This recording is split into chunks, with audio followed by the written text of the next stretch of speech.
அனைவருக்கும் வணக்கம். எதிர்நீச்சல் தொடர்கிறது சீரியலில் இன்றைக்கி எபிசோடில் என்ன நடக்குதுன்னு தான் இந்த வீடியோவில் பார்க்க போகிறோம். ஆதிகுணசேகரன் வீட்டுக்கு வந்த அட்வொகேட்டு பார்கவிக்கும் தர்ஷனுக்கும் கல்யாணம் இருக்குது, அதே நாளில் தான் கேஸ் ட்ரையல் வருது அப்படின்னு சொன்னார். அதனால் கதிரும் ஞானமும் கேஸை தள்ளி போடணுன்னு பிளான் பண்ணுறாங்க. உடனே வக்கீல் கிட்ட என்ன பண்ணுறதுன்னு கேட்குறாங்க.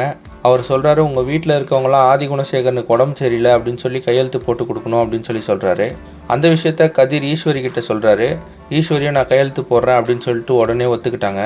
நந்தினி ரேணுகா கிட்ட கேட்கும்போது அவங்க யோசிக்கிறாங்க. அப்போ ஞானம் சொல்கிறாரு அவங்க போடுவாங்க அப்படின்னு சொல்லிடுறாரு.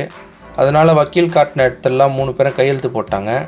இந்த விஷயம் சாருபாலா அட்வொகேட் வீட்டில் இருக்க ஜனனிக்கு தெரிய வருது. இதனால் கோபமான ஜனனி, கல்யாணம் இப்போ முக்கியம் இல்லை, கேஸ் தான் முக்கியம் அப்படின்னு சொல்கிறாங்க. அப்போ சாருபாலா சொல்கிறாங்க, நம்ம வேணால் ஆதிகுணசேகரன் சைட்லேருந்து கொடுக்குற பெட்டிஷன் ஃபேக்குன்னு சொல்லிட்டு நம்ம ஒரு பெட்டிஷன் போடலாம் அப்படின்னு சொல்கிறாங்க. அதுக்கு ஜனனி, நீங்கள் பெட்டிஷன் போடுங்க, கல்யாணத்தை தள்ளி வைக்கிற ஏற்பாடை நான் பண்ணுறேன் அப்படின்னு சொல்கிறாங்க. இந்த விஷயத்த ஆதிகுணசேகரனோட அட்வொகேட் கதிருக்கு கால் பண்ணி சொல்லிட்டாரு. அதனால் கதிரும் ஞானமும் உடனே குலதெய்வம் கோயிலில் இருக்க ஆதிகுணசேகரனை பார்க்க போகிறாங்க. அங்கே போயிட்டு ஜனனியை கோர்ட்டுக்கு வரவிடாமல் பண்ணுறதுக்காக பிளான் பண்ணுறாங்க. இதை தெரிஞ்சுக்கிட்ட ஜனனியும் சக்தியும் எங்கேயாவது மறைஞ்சி இருக்கணும் அப்படின்னு சொல்லிட்டு பிளான் பண்ணுறாங்க.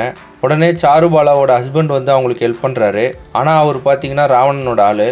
இப்போ ஜனனியும் சக்தியும் சேஃபாக கோர்ட்டுக்கு போவாங்களா, ஈஸ்வரி ஆதிகுணசேகரனுக்கு எதிராக சாட்சி சொல்லுவாங்களா அப்படின்றத அடுத்தடுத்த எபிசோடில் பார்த்து தெரிஞ்சுக்கலாம்.